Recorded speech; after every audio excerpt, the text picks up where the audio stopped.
ನಮಸ್ಕಾರ ಬಂಧುಗಳೇ. ಶ್ರೀಮತಿ ಲಕ್ಷ್ಮೀ ಹಾಗೆ ಶ್ರೀ ಕೃಷ್ಣಮೂರ್ತಿ ಬೆಳ್ಳಾವಿಯವರು ಮಾಡಿದಂಥ ತ್ರಯೋದಶಾಕ್ಷರಿ ರಾಮನಾಮ ಕೋಟಿ ಜಪ ಉದ್ಯಾಪನಾ ಮಹೋತ್ಸವ ಒಂದು ಸಮಾರಂಭವನ್ನು ಮಾಡಿರ್ತಾರೆ.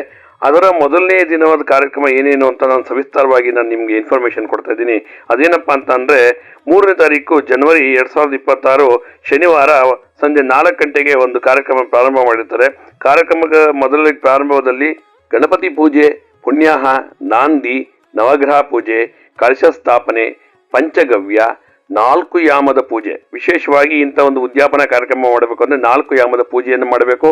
ಆ 4 ಯಾಮಕ್ಕೂ ಉಪಾಯನ ದಾನವನ್ನು ಕೊಡಬೇಕು, ದಶದಾನಗಳನ್ನು ಕೊಡಬೇಕು.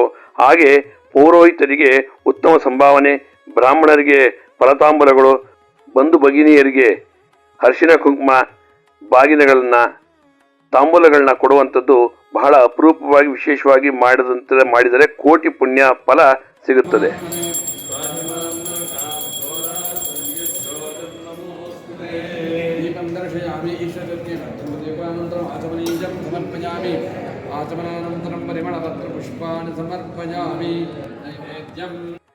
ಕೂತಾಗ ನಿಂತಾಗ ಶ್ರೀರಾಮನ ಜಪವನ್ನ ಬಾಯಲ್ಲಿ ಸ್ಮರಣೆ ಮಾಡೋದು ಒಂದು ರೀತಿ ಆದರೆ ಅದನ್ನ ಕೃತಿಯ ರೂಪದಲ್ಲಿ ಬರೆದಿಟ್ಟು ರಾಮನಾಮವನ್ನ ಬರೆದಿಟ್ಟು ಅದನ್ನ ಕೋಟಿಗಟ್ಟಲೆ ಜಪ ಮಾಡೋದಿದೆಯಲ್ಲ, ಇದಕ್ಕಿಂತ ಜೀವನದಲ್ಲಿ ಸಾರ್ಥಕವಾದ ಕೆಲಸ ಇನ್ನೊಂದಿಲ್ಲ.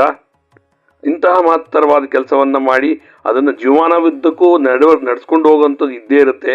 ಮಧ್ಯದಲ್ಲಿ ಅದನ್ನ ಉದ್ಯಾಪನಾ ಮಹೋತ್ಸವ ಮಾಡಿಬಿಡೋಣ, ಯಾವ ಬೇಕಾದ್ರೂ ಅದನ್ನು ಮುಂದುವರಿಸ್ತಾ ಲಕ್ಷಗಟ್ಟಲೆ ಕೋಟಿಗಟ್ಟಲೆ ಅದನ್ನ ಮಾಡೋಣ ಅಂತ ಹೇಳಿ ಮನೋಸಂಕಲ್ಪದಿಂದ ಲಕ್ಷ್ಮೀ ಬೆಳ್ಳಾವಿ ಅವರು ಅವ್ರ ಕುಟುಂಬದವರು ಮಾಡಿರ್ತಾರೆ. ಈ ಒಂದು ಕಾರ್ಯಕ್ರಮ ಬಹಳ ವಿಶೇಷವಾದಂಥದ್ದು.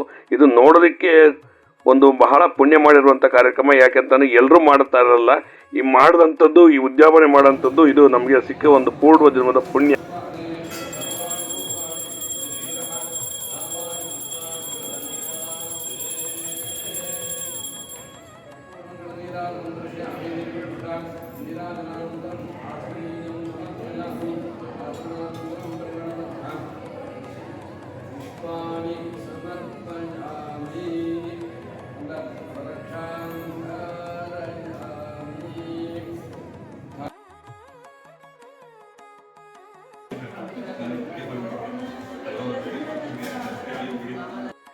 ಇಂಥವರ ಕೋಟಿ ಜಪ ಸ್ಮರಣೆಯಿಂದಾಗಿ 500 ವರ್ಷಗಳಿಂದ ನೆನೆಗುದಿಗೆ ಬಿದ್ದಂಥ ಶ್ರೀರಾಮ ಮಂದಿರ, ಭವ್ಯ ರಾಮ ಮಂದಿರ ಇವತ್ತು ನಿರ್ಮಾಣ ಆಗಿದೆ. ಎಲ್ಲರ ಕನಸು ಸಕಾರವಾಗಿದೆ.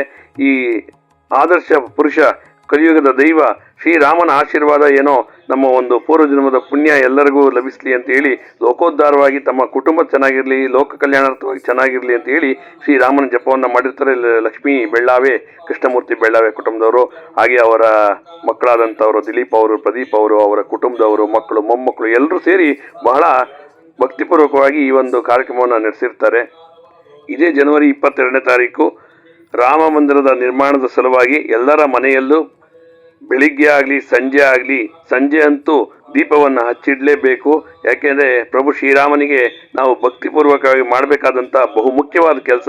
ಇದನ್ನು ನಾವು ಜನವರಿ 22ನೇ ತಾರೀಕು ಯಾವುದೇ ಕಾರಣಕ್ಕೂ ಪ್ರತಿ ವರ್ಷ ನಿಲ್ಲಿಸದೇ ಇರೋ ಹಾಗೆ ಇದನ್ನು ಮಾಡ್ಕೊಂಡು ಹೋಗೋದು ನಮ್ಮ ಒಂದು ಪದ್ಧತಿಯಲ್ಲಿ ರೂಢಿಸ್ಕೊಳ್ಬೇಕು ಅಂತ ಹೇಳಿ ಪ್ರಧಾನಿ ನರೇಂದ್ರ ಮೋದಿಯವರು ಕರೆ ಕೊಟ್ಟಿದ್ದಾರೆ. ಇಂಥ ಒಂದು ಮಹತ್ ಸಾಧನೆಯನ್ನು ಮಾಡಿದ ಮೋದಿಯವರಿಗೆ ಅವರ ಮಾತನ್ನು, ಕೇವಲ ಒಂದು ಮಾತನ್ನು ನಾವು ನಡೆಸ್ಕೊಡೋಕ್ಕಾಗದಿದ್ರೆ ಹೇಗೆ? ಅದನ್ನು ನಾವು ನಡೆಸೋಣ, ಮಾಡೋಣ. ಪ್ರಭು ಶ್ರೀರಾಮಚಂದ್ರನ ಆಶೀರ್ವಾದ ಎಲ್ರಿಗೂ ಇರಲಿ. ಈ ಒಂದು ಜಪವನ್ನು ಮಾಡಿದವರು, ಈ ಜಪವನ್ನು ಮಾಡಿಸಿದಂಥವರು, ಇದನ್ನು ಉದ್ಯಾಪನೆ ಮಾಡಿದಂಥವ್ರು, ಈ ಕಾರ್ಯಕ್ರಮದಲ್ಲಿ ಪಾಲ್ಗೊಂಡಂಥವ್ರು, ಇದನ್ನು ವಿಡಿಯೋ ನನ್ನ ಮುಖಾಂತರ ನೋಡಿದವರು ಎಲ್ರಿಗೂ ಭಗವಂತ ಒಳ್ಳೇದು ಮಾಡಲಿ.